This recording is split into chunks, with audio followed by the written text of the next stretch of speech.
Malinis siya. Galing lang yun sa may baul eh. Malalim na to, no? At least ano na. Hindi man doon sa Ang patundo ko, wala. Oo nga eh. Hindi mo panundo ka na lang yung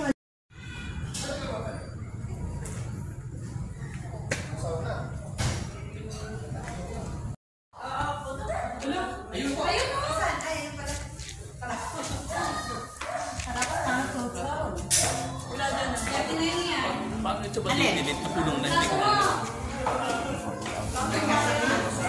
paano nga mo dito? Maganda mo na! Doon eh, napuno ng galer eh. Maganda mo na!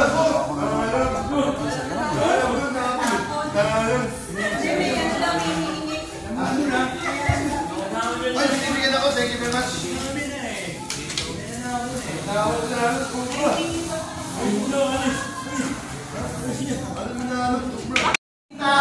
Sa aking tabi at mamapasdan ng aking mga mata at hindi ng iba.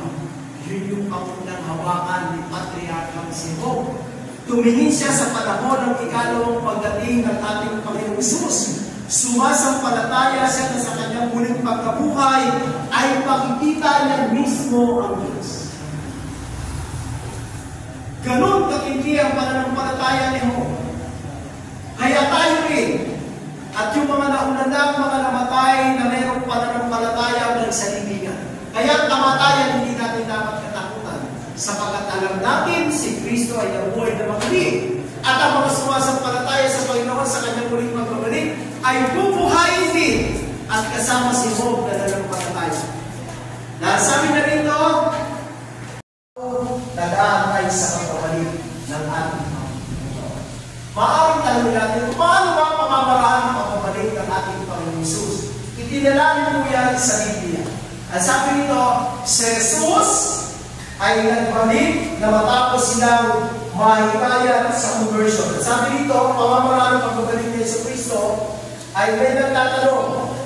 Ang mga Kristiyano na yung ibang palagay sa usapin ito, na sinasabi nila, si Jesus ay nagbalik na matapos silang mahihikayat. Yun yung sabi ng iba, umalik na ang Panginoon.